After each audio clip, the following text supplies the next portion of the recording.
Good morning friends, this is Atri Shekhar from TICS। आपके लिए फिर से मैं एक स्ट्रैटेजी वीडियो लेके आया हूँ।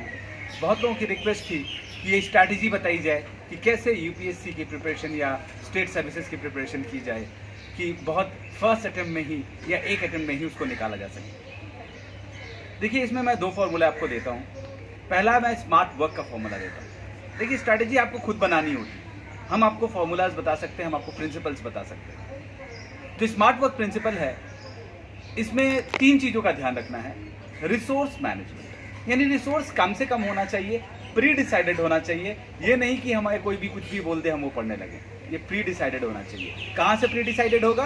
प्रीवियस ईयर क्वेश्चन और सिलेबस को देख करके आप इसको प्री डिसाइड कर सकते हैं। सेकेंडली, आपका रिसोर्स मैनेजमेंट के बाद टाइम मैनेजमेंट। टाइम मैनेजमेंट में आपको ये ध्यान रखना होगा कि उन रिसोर्सों का प्रॉपर यूटिलाइजेशन करने के लिए क्या प्लानिंग की जाए। तो टाइम मैनेजमेंट में देखिए, हम लोग 363 प्रिंसिपल लेकर चलते हैं।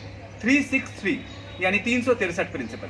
363 मतलब 3 मंथ्स पहला, उसके बाद का 6 महीना और उसके बाद का 3 महीना। पहला 3 महीना जो होता है उसमें सब्जेक्ट को एक बार पूरा पढ़ना होता है। NCERT से, बेसिक बुक से, स्टैंडर्ड बुक से, रेफरेंस बुक से, जहाँ से भी आप पढ़ना चाहते हैं वहाँ से उसको पढ़िए, जो भी आपने रिसोर्स डिसाइड किया। पहले 3 महीने में पूरा A to Z syllabus complete होना चाहिए, मेजॉरिटी सिलेबस कंप्लीट होना चाहिए। मेंस के पार्ट्स पे छोड़ दीजिए। फिर छठवें जो नेक्स्ट 6 महीने हैं, सेकेंड स्टेज आपका आता है। इसमें आप बहुत डिटेल में मेंस की स्टडी करेंगे, आंसर लिखेंगे, प्रीवियस ईयर क्वेश्चन करेंगे, इवन MCQs भी करेंगे और अपने नोट्स बनाएंगे हर टॉपिक पर। नोट्स कैसा बनाना होगा? नोट्स बनाने के लिए आपको स्केची नोट्स, डायग्रामेटिक नोट्स बनाने चाहिए। डायग्रामेटिक नोट्स का मतलब होता है कि आप बहुत सेंटेंसेस में बातों को नहीं लिखेंगे, आप इस तरह से लिखेंगे कि आप खुद उसको समझ पाए। ठीक है? इसमें जब आप पढ़ रहे हो, पहला राउंड आपने पढ़ा, दूसरी राउंड जब पढ़ रहे हो, उस समय आपके दिमाग में बहुत, जहन में बहुत सारी चीजें आएंगी तब तक, क्योंकि तब तक आप सिलेबस को और प्रीवियस ईयर क्वेश्चन को बहुत बार पढ़ चुके हो। तो उस तरह से 6 महीने को ऑर्गेनाइज करके पूरा सिलेबस कंप्लीट करना है इन 6 महीने में। फिर नेक्स्ट के 3 महीने आपके प्रैक्टिस के और रिहर्सल के। इतनी बार प्रैक्टिस करिए, इतनी बार रिवीजन कर दीजिए कि कम से कम 3 से 4 बार इस 3 महीने में आप रिवीजन कर लें। इस तरह की स्ट्रैटेजी आपको बना के चलनी होगी, तो आपके ऊपर लोड नहीं रहेगा, अब बहुत स्ट्रेसफुल कंडीशन में नहीं आओगे। तो माइंड मैनेजमेंट यानी अपने मोटिवेशन, अपने डिसिप्लिन को भी बहुत स्ट्रांग रखना है। तो टाइम मैनेजमेंट में आपको देखना है कि कितना पढ़ना है और कितने दिनों में पढ़ना है। ये एक टाइमलाइन बनानी है और अपना जो रिसोर्स आपने डिसाइड किया उस पर फिट करनी है, उस टाइमलाइन पर। और ये टाइमलाइन बनाते हुए आप सब कुछ मत पढ़िए। मैं ये नहीं कहूँगा कि आप स्किप करिए, बट ये कहूँगा कि प्रीवियस ईयर क्वेश्चन को देखते हुए सबसे पहले डिसाइड कर लीजिए कि किसको प्रायोरिटाइज करना है, आपकी प्रायोरिटीज़ कौन सी। स्किप नहीं करना है, लेकिन पहले उन 40% सिलेबस को इंपॉर्टेंस देना है जिससे कि 80% क्वेश्चन आते हैं।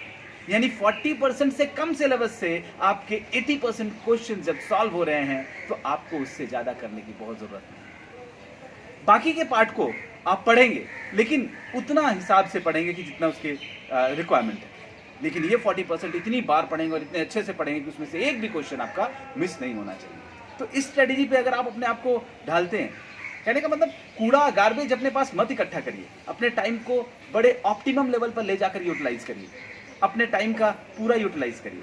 खरपतवार अगर अपने आसपास ग्रो कराएंगे, अपना टाइम वेस्टेज करेंगे तो आप उन्हीं में उलझे रह जाएंगे। तो रिसोर्स को लिमिटेड करते हुए अपने सोशल मीडिया और इन सब के टाइम को थोड़ा सा कट डाउन करिए और ऑर्गेनाइज्ड रहिए। टाइम को मैनेज करना है, ऑर्गेनाइज होना बहुत ज़रूरी है, डिसिप्लिन होना बहुत ज़रूरी है, आपको स्ट्रेटेजाइज होना बहुत, प्लानिंग रहेगी, टाइमलाइन फिक्स रहेगा, ड्यूरेशन फिक्स रहेगा, आप बहुत अच्छे से अपनी प्रिपरेशन को अंजाम दे सकते हैं। तो इस पहले मंत्रा को, टाइम मैनेजमेंट के मंत्रा को आप बहुत अच्छे से सीख लीजिए कि कैसे टाइम मैनेज करना है। नेक्स्ट वीडियो में इस पर हम और एलाबोरेट करेंगे और आपको नोट्स मेकिंग के तरीके बताएंगे और कैसे रिसोर्स को कम से कम लिमिटेड रखना है इस पर बताएंगे। आज के लिए इतना ही। Thank you so much. Stay safe, stay home.